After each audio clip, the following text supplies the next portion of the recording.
నమస్కారం. శుభదినం కార్యక్రమానికి స్వాగతం.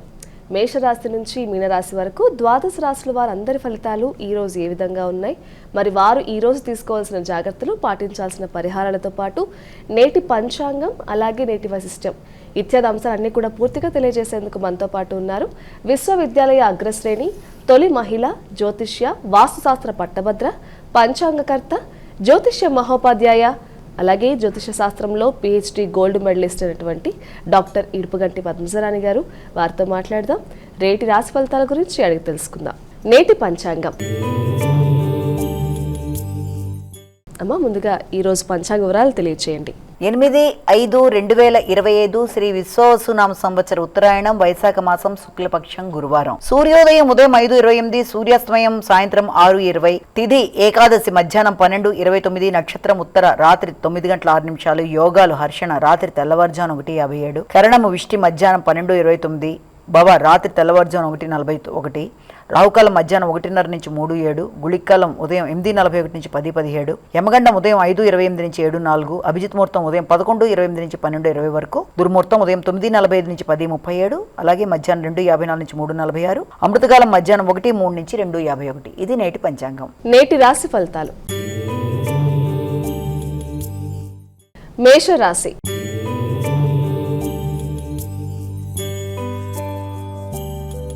మొదటి రాశి అయినటువంటి మేషరాశి వారికి ఎలా ఉందండి ఈరోజు? మేషరాశి వారికి ఈ రోజున ధైర్యంగా కొన్ని రుణాలు తీర్చడానికి ప్రయత్నం చేస్తారు. చాలా కష్టంగా పనిచేసి అనుకున్న కార్యక్రమాలు నెరవేర్చుకోవడానికి అన్ని విధాలా కృషి చేస్తారు. ఈ నేపథ్యంలో మీకు ముఖ్యులు మీకు సహకారం అనేది అందిస్తారు. అలాగే ప్రతి విషయంలోనూ వైరాగ్యం అనేది లేకుండా వైరాగ్యాన్ని అధిగమించే విధంగా మీరు ప్రయత్నం చేస్తూ ముందుకు రావాలి. ఉన్న రుణాలు తీర్చేసుకోవడం వల్ల కూడా మానసికంగా మీకు కొంచెం రిలీఫ్ అనేది ఏర్పడడం అనేది ఒకటి అనేది మీరు గమనించుకోవచ్చు. అలాగే దాంతోపాటుగా మీ యొక్క వ్యక్తులు, ముఖ్యంగా మీకు సహకరించే వ్యక్తులు మీ మిత్రుల్లో కానీ ఆత్మీయుల్లో కానీ ఉండడం అనేది, వారి సలహా సంప్రదింపులతో మీరు ఏదైనా పోటీల్లో ఏదైనా సరే నెగ్గడానికి మీరు చేసే కార్యక్రమాలు మొదలైనవన్నీ కూడా చాలా వరకు మీకు అనుకూలంగా ఉండడం అనేది ఒకటి మనం ఇందులో చూస్తాము. అదేవిధంగా చేస్తున్న ప్రతి కార్యక్రమంలో కూడా ఇష్టపడిన వ్యక్తులతో సంప్రదించి కానీ మీరు ముందుకు వెళ్ళడానికి మీకు ఈ రోజున ధైర్యం అనేది కొంతవరకు తక్కువగా ఉంటుంది. వృషభ రాశి.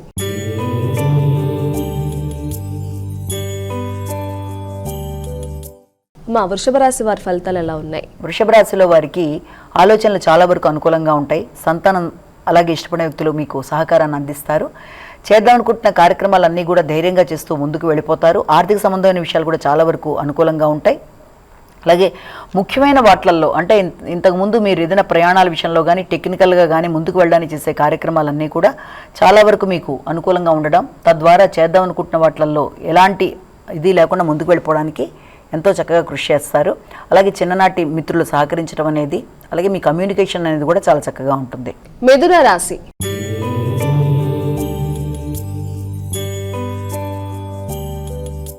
మిథున రాశి వారి ఫలితాలు ఎలా ఉన్నాయండి? మిథున రాశి వారికి ఆలోచనలు ఎక్కువ శాతం వృత్తికి సంబంధించి కేటాయించుకుంటారు. వృత్తిలో కూడా దూర ప్రదేశాల్లో ఉండే వ్యక్తుల యొక్క సహకారాన్ని కాంక్షిస్తారు. అదేవిధంగా దూర ప్రదేశాల్లో సెటిల్ అయిపోయిన మీ యొక్క ముఖ్యులు ఎవరైనా ఆత్మీయులు కానీ లేకపోతే చిన్ననాటి మిత్రులు కానీ విదేశీ వ్యవహారాల్లో ఎక్కువ అనుకూలత కలిగిన వ్యక్తులతో ఈ రోజున సంప్రదింపులు చేసి దానికి సంబంధించి నూతన విధానాల్లో మీరు ముందుకు వెళ్ళడానికి ఎక్కువ శాతం కృషి చేస్తారు. ఆ విధానాల్లో మీకు అవకాశాలు కూడా లభ్యమవుతాయి. కర్కాటక రాశి.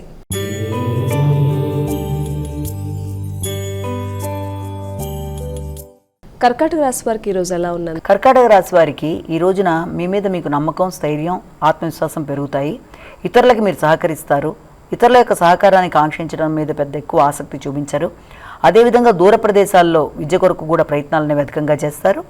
దాంతోపాటుగా ఎక్కువ శాతం మీ యొక్క ఆలోచనలు వృత్తికి సంబంధించిన విషయాల్లో ఎక్కువ మీ అంతటా మీరు ఏదైనా ఒక వ్యాపారాన్ని స్టార్ట్ చేస్తే ఎలా ఉంటుంది, మీ ఓన్గా మీరు ఏదైనా చేస్తే ఎలా ఉంటుంది, ముఖ్యంగా సోషల్ మీడియాని ఉపయోగించుకుంటే ఎలా ఉంటుందని రకరకాలుగా మీకు కొత్త రకమైన ఆలోచనలు రావడం, దాని పరంగా మీరు టెక్నాలజీని ఉపయోగించుకుంటూ ముందుకు వెళ్ళడానికి ప్రయత్నాలు చేయడం, ఈ విషయంలో ఇతరుల సహకారం కన్నా మీ యొక్క కష్టాన్నే మీరు నమ్ముకొని ఎక్కువగా కృషి చేస్తూ ముందుకు వెళ్ళడానికి ప్రయత్నాలు చేస్తారు.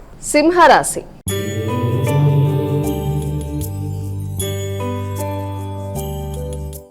సింహరాశి వారి ఫలితాలు. సింహరాశి వాళ్ళ విషయం తీసుకునేటప్పటికీ ఈ సింహరాశి వాళ్ళకి కుటుంబానికి సంబంధించిన విషయాలలో కానీ ఆర్థిక సంబంధించిన విషయాల్లో కానీ ఘర్షణకి అవకాశం ఇవ్వకుండా వీరంత జాగ్రత్తలు తీసుకుంటూ ముందుకు వెళ్ళవలసిన అవసరం అయితే కనబడుతోంది. ముఖ్యంగా విద్యకు సంబంధించిన విషయాల్లో అది కూడా ఎక్కువ భాగం మీకు మెడికల్ రిలేటెడ్ విద్య కోసం ప్రయత్నించే వ్యక్తులకి ఈ రోజున దానికి సంబంధించిన అవకాశాలు లాంటివి రావడం అనేది, విద్యార్థులకి హాస్టల్ వసతి కొరకు కూడా ప్రయత్నాలు చేయడం అనేది, అలాగే విద్యకు సంబంధించిన విషయాల్లో నూతన వస్తువుల కొనుగోలు కొరకు కూడా ఎక్కువ శాతం మీరు ఎక్కువ కృషి చేయడం, దూర ప్రదేశాల్లో ఉండే బంధువర్గం దగ్గర నుంచి ఏదైనా బహుమానాలు లాంటివి అందుకోవడానికి మీకు అవకాశాలు లాంటివి లభించడం, అలాగే దూర ప్రదేశాల్లో ఉండే వ్యక్తుల దగ్గర నుంచి కొత్త కమ్యూనికేషన్స్, దాన్ని ఎలా మీరు ఉపయోగించుకుని అభివృద్ధిలోకి రావాలా చేసే ప్రయత్నాలు మొదలైన వాటికి ఆస్కారం ఉంది. కన్యా రాశి.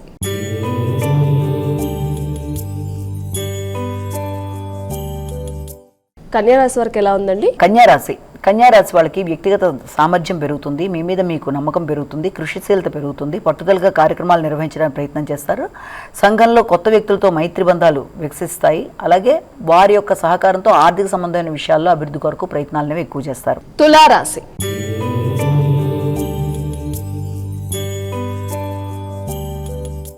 తులారాశి వరకు ఎలా ఉందండి? తులారాశి వాళ్ళ విషయం తీసుకునేటప్పటికీ మీకు ఎక్కువ శాతం ఈ తులారాశి వాళ్ళ విషయంలో మాత్రం ఈ రోజున హెల్త్ పరమైన విషయాల్లో కాషియస్గా ఉంటారు. మానసిక గందరగోళం అనేది కొంత అధికంగా ఉంటుంది. ఒకేసారి అనేక రకాలైన కార్యక్రమాల మీద మనసు పెట్టడం బట్టి ఓ పక్కన సంతానపరమైన విషయాల గురించి ఆలోచనలు, మరొక పక్కన మీ యొక్క వృత్తికి సంబంధించిన విషయాల్లో ఏదైనా రుణాలు ఉంటే వాటిని చెల్లించడానికి చేసే ప్రయత్నాలు మొదలైన వాటితో కొంత ఘర్షణాత్మకమైన వాతావరణం ఉన్నప్పటికీ కూడా దాన్ని మీ శక్తియుక్తులతో దాన్ని ఎలాగైనా అధిగమించడానికి ప్రయత్నాలు చేస్తారు. వృశ్చిక రాశి.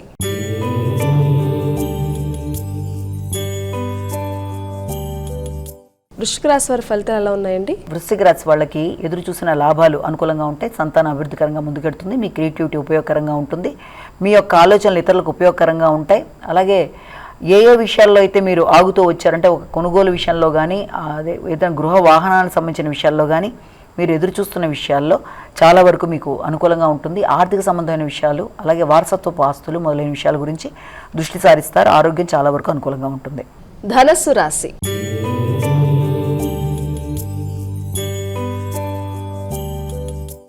ధనస్సు రాశి వారికి ఎలా ఉందండి? ధనస్సు రాశి వాళ్ళకి దూర ప్రదేశాల్లో అవకాశాలు లభ్యమవడం, వృత్తిపరమైన ప్రయాణాలు, బాధ్యతలు, నూతన అవకాశాలు వచ్చినప్పటికీ వాటిని ఉపయోగించుకునే వైనంలో ఎంతవరకు ముందుకు పెడితే మంచిది అన్న విషయం ఆలోచిస్తారు. అదేవిధంగా మీ భాగస్వామికి సంబంధించి కూడా నూతన అవకాశాలు లభ్యమవడం, వాళ్ళ క్రియేటివిటీ వికసించడం అనేది మొత్తం మీద కుటుంబంలో వ్యక్తులతో సంప్రదించి మీ యొక్క నూతన వృత్తుల కొరకు కానీ నూతన అవకాశాలను వినియోగించుకునే విషయంలో కానీ ఎక్కువ శాతం ఆలోచనలోకి ఉంటారు. మకర రాశి.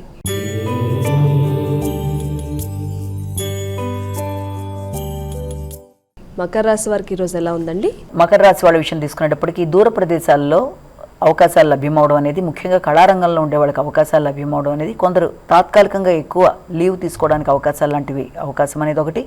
అలాగే ఇంతకుముందు వెళ్లకుండా ఆగిన ప్రదేశాలు ఏదైనా ఉంటే వాటిని చూడడానికి మీరు చక్కటి పర్యటన చేయడానికి అవకాశాలు ఏర్పరచుకుంటూ విదేశీ అవకాశాల కోసం ఎదురు చూడడం, విదేశీ అవకాశాలతో దూర ప్రదేశాలకి ప్రయాణాలు చేయడం కొందరైతే, ఆధ్యాత్మిక పర్యటనలు చేస్తూ ముందుకు వెళ్ళడానికి చేసే ప్రయత్నాలు మరి కొందరితో కొంత ముందుకు పెడుతుంది. ఇది కుంభరాశి.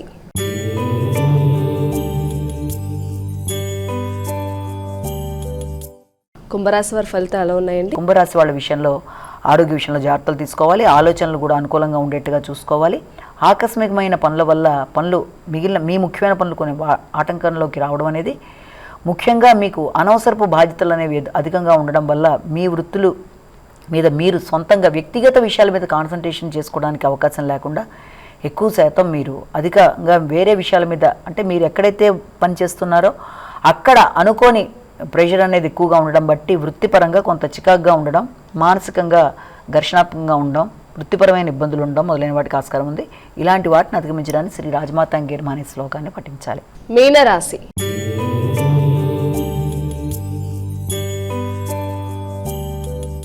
చివరి రాశి అనేటువంటి మీనరాశి వారికి ఎలా ఉంది? మీనరాశి వాళ్ళకి ముఖ్యంగా దూర ప్రదేశాల్లో ఉండే బంధుమిత్రులతో సహకారం బాగుంటుంది. జీవిత భాగస్వామికి అనుకూలమైన సమయం. వారి యొక్క ఆరోగ్యం మీద స్పెషల్గా మీరు ఎక్కువ కేర్ తీసుకుంటారు. మంచి స్నేహ సంబంధాలు బలపడతాయి. అదేవిధంగా విందు వినోదాలు మొదలైన వాటిల్లో పార్టిసిపేట్ చేయడానికి అవకాశం ఉంటుంది. అలాగే ఆర్థిక సంబంధమైన విషయాలు కూడా చాలా వరకు అనుకూలంగా ఉంటాయి. పెట్టిన ఖర్చుకు కూడా తగిన విధంగా మీరు ఎందుకు ఖర్చు పెడుతున్నారు ఏంటనే దానికి మంచిగా మీరు లెక్క చూసుకునే విధంగానే మీకు అనుకూలంగా ఉంటుంది. మా ద్వాదశ రాశుల వారందరూ సులభంగా చేసుకోగలిగే పరిహారాన్ని తెలియచేయండి. మా ద్వాదశ రాశుల వారందరూ సులభంగా చేసుకోగలిగే పరిహారాన్ని తెలియచేయండి. ద్వాదశ రాశుల వారికి పరిహారం మేషరాశి నుంచి మీన రాశి వరకు 12 రాశుల వారికి పరిహారాన్ని కనుక మనం ఇక్కడ గమనించుకున్నట్లయితే తప్పనిసరిగా 12 రాశుల వారు కూడా ఈ రోజున అవకాశం ఉంటే విష్ణు సహస్రనామాలు కానీ, అలాగే విష్ణుమూర్తికి సంబంధించిన దేవాలయ సందర్శన కానీ, అలాగే ఇంకా అవకాశం ఉన్నట్లయితే ఏదైనా దత్తాత్రేయుడికి సంబంధించిన శ్లోకాలు చేసుకున్నా, ఏదైనా సరే మొత్తానికి మీ అంతటి మీరు చేసుకున్నా, మీరు విన్నా ఎక్కువ శాతం చాలా వరకు అనుకూలంగా ఉంటుంది. ముఖ్యంగా విష్ణు సహస్రనామాలు చేసుకోలేకపోయినా విన్నా కూడా మంచి అనుభూతి కనుక అది చేసుకున్నా పర్వాలేదు. విష్ణుమూర్తి దేవాలయాలు కానీ, వెంకటేశ్వర స్వామి దేవాలయాలు కానీ చాలా వరకు మంచి ఫలితాలు ఇచ్చే అవకాశం అనేది ఉందని మనం ఇక్కడ గమనించుకోవాలి. అలాగే దీంతో పాటు ఇప్పటిదాకా చెప్పుకున్న రాశి ఫలితాలని కేవలం ఒక వ్యక్తిని ఉద్దేశించి చెప్పలేదు కనుక అన్ని తమకే వర్తిస్తాయని అనుకోకుండా ప్రతి వ్యక్తి తమ వ్యక్తిగత జాతకాలతో కలిపి ఈ యొక్క రాశి ఫలితాలు చూసుకుంటూ ముందుకు పెడుతున్నప్పుడు వ్యక్తిగత జాతకంలో నడుస్తున్న దశలు అంతర్దశల్లో ఏమైనా చిన్నపాటి ఇబ్బందులు ఎదురవుతున్నా వాటిని అధిగమించే విధంగా ఆల్రెడీ మీరు పరిహారాలు చేసుకుంటూ ఉండొచ్చు. నడుస్తున్న దశలు బట్టి, అంతర్దశలు బట్టి అది వ్యక్తికి మారుతుంది. అలాగే ఇప్పుడు చెప్పుకున్న రాశి ఫలితాలు అనేవి కామన్గా చెప్పుకున్నవి కనుక వీటికి సంబంధించి చిన్న చిన్న పరిహారాలు ఏ రోజు చెప్పిన పరిహారం ఆ రోజు చేయడమో, లేకపోతే మీ వ్యక్తిగత దైవాన్ని ప్రార్థించుకోవడమో ఏదోటి చేసుకుంటూ ముందుకు వెళ్ళడం బట్టి చాలా వరకు చిన్నపాటి ఇబ్బందులను అధిగమించగలరు. నేటి వైశిష్ట్యం అమ్మా, నేటి వైశిష్ట్యం ఏంటో తెలియచేయండి. నేటి వైశిష్ట్యంలో భాగంగా ఈ రోజున ప్రాముఖ్యత ఏంటంటే మనకి మోహిని ఏకాదశి అంటారు. మోహిని ఏకాదశి యొక్క విశిష్టత, అసలు ఏకాదశులు, తర్వాత ఈరోజు చేయవలసిన కార్యక్రమాలు, మోహిని ఏకాదశికి సంబంధించిన కథ మొదలైన విషయాలు ఈ రోజున మనం తెలుసుకుందాం. సాధారణంగా ఏకాదశి అన్న విషయాన్ని చూసినట్లయితే దీనికి సంబంధించి సంవత్సరంలో మనకు ఉండే 12 నెలల్లోనూ నెలకి 2 చొప్పున శుక్లపక్షంలో ఒకటి, కృష్ణపక్షంలో ఒకటి మనకి 2 ఏకాదశులు వస్తాయి. అయితే ప్రతి ఏకాదశికి దేనికి ఉండే విశిష్టత దానికి ఉందంటే మొత్తం 24 ఏకాదశులైనా ఒకవేళ అధిక మాసం అయితే 2 ఎక్స్ట్రా వచ్చిన ఏకాదశి అనేది చాలా చాలా విష్ణుమూర్తికి ప్రియమైన ఏకాదశి అనేది ప్రియమైన తిథిగా చెప్తారు. అయితే ఈ ఏకాదశికి సంబంధించి చాలామంది కొన్ని పాటించే వాళ్ళు ఉంటారు, లేకపోతే 24 ఏకాదశులు పాటించే వాళ్ళు ఉంటారు. అది వారి వారి ఇష్టం, వ్యక్తిగత దాని మీద ఆధారపడి ఉంటుంది. కానీ అన్ని తిథుల్లోకి ఏకాదశి యొక్క ప్రాముఖ్యతకు సంబంధించి, ఏకాదశికి సంబంధించి అసలు ఏకాశి అనే ఒక స్త్రీ రూపం భగవంతుడిలోంచి బయటికి వచ్చి ఆయన తరపున శత్రువులతో పోరాడి తర్వాత తనకెంతో ఇష్టమైన ఆ తిథిని, అంటే తన పేరుతో ఉండే తిథిని ఆయనకి ఇష్టమైన తిథిగా భావించాలని ఆయన దగ్గర నుంచి వరం తీసుకోవడం. అదేవిధంగా ఏకాదశికి ప్రాముఖ్యత అనేది ఉండాలి అన్ని తిథుల్లోకి.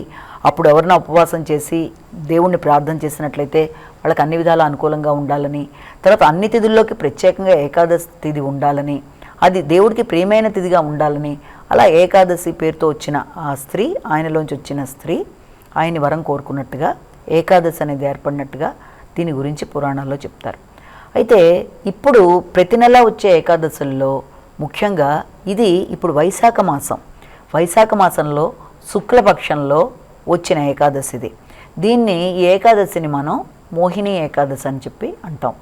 దీనికి సంబంధించి ఏంటంటే మామూలుగా ఈ ఏకాదశి నాడు మనకి అన్నవరంలో చూసినట్లయితే అక్కడ సత్యనారాయణ స్వామి కళ్యాణ మహోత్సవాలు జరుగుతాయి. అదేవిధంగా ఆయనకి దశమి నుంచి వరుసగా కొన్ని రోజుల పాటు బ్రహ్మోత్సవాలు లాంటివి జరుగుతాయి అన్నవరం సత్యనారాయణ స్వామికి. అయితే మోహిని ఏకాదశి అనేది ఆయన వివాహంగా ఒకటి. రెండోది ఈ మోహిని ఏకాదశి యొక్క కథ మనం చూసినట్లయితే పురాణాల్లో మోహిని అనే రూపంలో విష్ణుమూర్తి రావడం అనేది, ఆయన వచ్చి ఈ యొక్క పాల సముద్రాన్ని చిలుకుతూ అమృతాన్ని తీసుకున్నప్పుడు ఆ అమృతాన్ని దేవదానవులు అంటే రాక్షసులు దేవతలు పంచుకోవడానికి ఇబ్బంది పడుతూ రాక్షసులు ఎక్కువ శాతం తీసుకోవడానికి ప్రయత్నం చేస్తూ ఆ సందర్భంలో వారి మధ్య ఆ రకమైన ఘర్షణాత్మకమైన వాతావరణంలో విష్ణుమూర్తే స్వయంగా మోహిని అవతారం ధరించి ఒక స్త్రీ రూపంలో అత్యంత అద్భుతమైన సౌందర్య రాశిగా ఆయన వచ్చి అమృతాన్ని వీళ్ళకి పంచినట్టుగాను, ఆ సమయంలో ఆమె అందానికి పరమశివుడు కూడా చాలా ముగ్ధుడైనట్టుగాను, ఆ సమయంలో వాళ్ళకి హరి యొక్క అయ్యప్ప స్వామి జననం ఇదంతా ఒక కథగా చెప్తారు.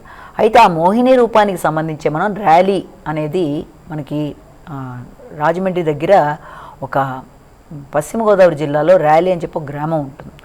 ఆ ర్యాలీలో మోహిని రూపంలోనే విష్ణుమూర్తి ఉన్నట్టుగాను మనకి అక్కడ స్థల పురాణం కూడా చెప్తారు. అంటే స్త్రీ రూపంలో, ముందు స్త్రీ రూపంలో వెనకాల పురుషుడి రూపంలో ఉన్నట్టుగా ఈ యొక్క రూపంలో ర్యాలీలో ఆయన ఉండడం జరిగింది. అది మోహిని రూపం. మోహిని రూపం అంటే ఒక స్త్రీ రూపం, సౌందర్యంగా ఉండడం ఇవన్నీ. కాబట్టి ఆ మోహిని ఈ రోజున ఉద్భవించింది. అంటే మోహిని ఏకాదశిలో సారాంశాన్ని తీసుకుంటే మోహిని రూపంలో విష్ణుమూర్తి వచ్చి ఈ యొక్క అమృతాన్ని ఆయన పంచిన విధానానికి మోహిని ఏకాదశి ఉద్భవించిన రోజుగా, దానికి సంబంధించిన దేవాలయంగా ర్యాలీలో జగన్నాథ స్వామి మోహిని రూపంలో ఉన్నట్టుగా చెప్తాం. అయితే ఈ యొక్క దానికి సంబంధించిన అసలు విధి విధానాలు ఏంటి, ఏకాదశి విధి విధానాలు, ఈ ఏకాదశి ఎవరన్నా చేశారా, దానికి సంబంధించిన కథ ఏంటి అన్న విషయాన్ని కూడా తీసుకున్నట్లయితే దీనికి సంబంధించి మనకి పురాణాల్లో ముఖ్యంగా శ్రీకృష్ణుడు యుధిష్ఠిరుడికి చెప్పినట్టు, తర్వాత వశిష్ఠుడు శ్రీరామచంద్రుడికి చెప్పినట్టుగాను దీనికి సంబంధించిన కథ చెప్తారు. అంటే ఇది ఎవరు పాటించారు ఏంటి దీంట్లో అంటే ముఖ్యంగా దీంట్లో ఏంటంటే ఒక మహారాజు ఉంటారు. ఆ మహారాజు చాలా సత్యవంతుడు, చక్కగా దేశాన్ని పరిపాలిస్తూ ఉంటాడు. అయితే ఆయన దగ్గర అదే రాజ్యంలో ధర్మపాలుడు అని చెప్పి ఒక వడ్డీ వ్యాపారి ఉండడం, ఆయనకి 5 పుత్రులు ఉండడం. 5 పుత్రులు ఉన్నా కూడా వాళ్ళల్లో ఆయన ధర్మపాలుడు చాలా మంచిగా తను ఉంటున్నప్పటికీ కూడా 5లో చివరి వాడికి రకరకాల అలవాట్లు, లక్షణాల వల్ల అనేక చోట్ల అప్పులు చేయడం, చాలా ఇబ్బందులు పెట్టడం, చాలా బ్యాడ్ హ్యాబిట్స్, దుర్వ్యసనాలకి లోనవ్వడం, ఇలాంటి వాటి వల్ల ఆయన కోపం వచ్చి ఇంట్లోంచి కొడుకుని వెళ్ళిపోమని చెప్తాడు. కొడుకుని వెళ్ళిపోమన్నాక బయటకు వచ్చేసి అరణ్యంలో ఒక చోట కూర్చొని ఇంకా విలక్షణంగా చాలా రకాలుగా అందరినీ హింస పెడుతూ అతను డిఫరెంట్గా ప్రవర్తించడం మొదలైనవి చూశాక అతని వల్ల చాలామంది ఇబ్బంది పడి మహారాజు దగ్గరికి తీసుకెళ్ళి అతని వల్ల ఇబ్బంది పడుతున్నాం అని చెప్పడం జరుగుతుంది. చెప్పిన తర్వాత మహారాజు ఏం చేస్తాడంటే ఆయన అసలు దేశం నుంచే బహిష్కరిస్తాడు. తండ్రేమో ఇంటి నుంచి బహిష్కరించాడు అతని చర్యలు బాగుండక, ఇటుపక్కన మహారాజు దేశం నుంచే అంటే ఉన్న ఊరి నుంచి బహిష్కరణ అని చెప్పి పంపించేస్తాడు. దాంతో అతనికి ఏం చేయాలో తెలియక ఏం చేస్తాడంటే అయినా సరే ఇంకా కొంచెం ఎక్కడికో వెళ్ళిపోయి అక్కడ రకరకాలుగా ఇబ్బందులు పెడుతూ అన్ని రకాలుగా అందరినీ ఇబ్బంది పెడుతూనే తన జీవన విధానం అందరినీ ఇది చేస్తూ అలాగే జీవితం సాగిస్తూ ఉంటాడు. ఆ సందర్భంలో ఆయన మళ్ళీ మరొక ప్రముఖ ఋషి దగ్గరికి వెళ్ళి ఆ ఋషి అనుకోకుండా చూస్తాడనమాట. ఆ రోజున ఏదో ఏకాదశి తిథి లాంటిది. ఆయన ఏం చేస్తాడంటే ఎక్కడో స్నానం చేసి పూజా కార్యక్రమాలు ముగించుకొని వస్తుంటే ఆయన యొక్క ఆశ్రమం దగ్గర ఇతను పడిపోతాడనమాట. వచ్చి ఈ యొక్క వ్యక్తి పడిపోతే అంత దూరం నుంచి ఆయన వస్తుంటే ఆయన కట్టుకున్న మడి బట్టల నుంచి వచ్చే ఆ యొక్క గాలి వల్ల, ఆ నీటి డ్రాప్స్ వల్ల, కట్టుకున్న ఆ యొక్క క్లాత్ మీద ఆ పంచె నుంచి వచ్చే చిన్న చిన్న నీటి చుక్కల వల్ల, తడిగా ఉండేదానివల్ల ఇతని మీద పడ్డం బట్టి ఇతనికి కొంచెం తెలుస్తుంది. లేస్తాడు, లేచి తన తప్పులన్నీ గ్రహించుకుంటాడు. తను చేసిన తప్పనే ఒక రకమైన సెన్స్ వస్తుంది ఆ పుణ్యపురుషుడి మించి వచ్చిన దానివల్ల. సో ఇక నేను ఇలా ఉన్నాను, నేను మారాలనుకుంటున్నాను, మరి ఏం చేస్తే మారుతాను నేనని చెప్పి చాలా బాధపడతాడు. బాధపడినప్పుడు ఆయన ఏం చేస్తాడంటే వెంటనే నువ్వు బాధపడకు, నువ్వేం చేస్తావంటే రాబోతున్న ఏకాదశికి నువ్వు చక్కగా ఉండి అన్ని విధాల ఆ విధి విధానాలన్నీ పూర్తి చేసుకుంటే నీకు ఈ లక్షణాలన్నీ పోయి నువ్వు అన్ని విధాలుగా కూడా మానవ మాతృడిగా నువ్వు తయారవుతావు మంచిగా అని చెప్పి ఆయన చెప్తాడు. సరే అని చెప్పి మరి ఆ విధానం కూడా మీరే చెప్పండి, నాకు ఏది చేత కాదంటే సరే అతని ద్వారా ఈ యొక్క ఏకాదశి మోహిని ఏకాదశికి సంబంధించినంతా కూడా సిస్టమేటిక్గా దగ్గరుండి అతని చేత పూజాది కార్యక్రమాలన్నీ చేయించి దాని ప్రకారం ఆయన ఇది చేసిన తర్వాత ఇతనిలో చాలా రకాలైన మార్పులు వస్తాయి. చాలా మంచి వ్యక్తిగా మారుతాడు. తర్వాత భగవంతుడిని తలుచుకుంటూ చివరికి అతని గురించి ఈ యొక్క గరుడు వాహనంగా వచ్చి ఇతన్ని తర్వాత వైకుంఠానికి తీసుకువెళ్ళిపోయినట్టుగా ఆ యొక్క కథలో చెప్తారు. ఈ కథని వశిష్ఠుడు శ్రీరామచంద్రుడికి చెప్పినట్టుగాను, యుధిష్ఠిరుడికి మన యొక్క శ్రీకృష్ణుడు చెప్పినట్టుగాను మోహిని ఏకాదశి చేయడం బట్టి వ్యక్తి యొక్క పాపాలన్నీ కూడా ఇదవ్వడం, తర్వాత అనుకున్న స్థానంలోకి తను వెళ్ళగలగడం, మానసిక పరిపక్వత అనేది ఏర్పడడం, మంచి లక్షణాలు ఏర్పడడం, అలాగే భగవంతుడి పూజా విధానం వల్ల తన మనసులో ఉండే చెడుని దూరం చేసుకుంటూ తను ఏంటి, తన యొక్క వ్యక్తిగత లక్షణాలు ఏంటి, తన అభివృద్ధి ఏంటి, తను చేసిన మంచి చెడు యొక్క విచక్షత మొదలైన విషయాలు తెలుస్తాయన్నది దీనిలో సారాంశం. అంటే ఏదైనా కష్టాలు వచ్చినప్పుడు తప్పకుండా దానికి సంబంధించి ఈ రకమైనవి చేసినట్లయితే సమస్యలను అధిగమించవచ్చని దీంట్లో ఇది. అయితే మామూలుగా ఏకాదశి అంటేనే ఏకాదశి నాడు ఉపవాసం ఉంటారు, ఏమీ తినకుండా ఉండడం, ఆ రోజంతాను ఉపవాసాది కార్యక్రమాలు, తర్వాత ఎంతవరకు తినగలరో అంతవరకు తింటూ ముందుకు వెళ్ళిపోతారు. ఆ తర్వాత మర్నాడు రాత్రంతా హరినామ స్మరణ, జాగరణ, తర్వాత హరికి సంబంధించిన స్తోత్రాలు, పొద్దున్న విష్ణుమూర్తి సంబంధించిన పూజా కార్యక్రమాలు. నెక్స్ట్ డే వచ్చేటప్పటికి ఏం చేస్తారంటే ద్వాదశ పారాయణ అని చెప్పి అప్పుడు వాళ్ళ దేవుడికి పూజ చేసుకుని ఆహార స్వీకరణ చేయడం, ఈ రకంగా ఏదేమైనప్పటికీ ఏకాదశి అనేది మాత్రం విష్ణుమూర్తికి చాలా ప్రియమైంది. ఆ రోజున హరినామ స్మరణ, కనీసం విష్ణు సహస్రనామాలు, అలాగే విష్ణుమూర్తికి సంబంధించినవి ఏవి చేసినా కూడా అది కూడా అత్యంత ఫలదాయకం కనుక అవకాశం ఉన్నట్లయితే హరికి సంబంధించిన స్తోత్రాలన్నీ ఈరోజు చేయడం అనేది చాలా మంచిది. నమస్కారం. వీక్షించారు కదండి, ఇది ఈనాటి శుభదినం కార్యక్రమం. తిరిగి రేపటి కార్యక్రమంలో మళ్ళీ కలుసుకుందాం. అంతవరకు సెలవు. నమస్కారం.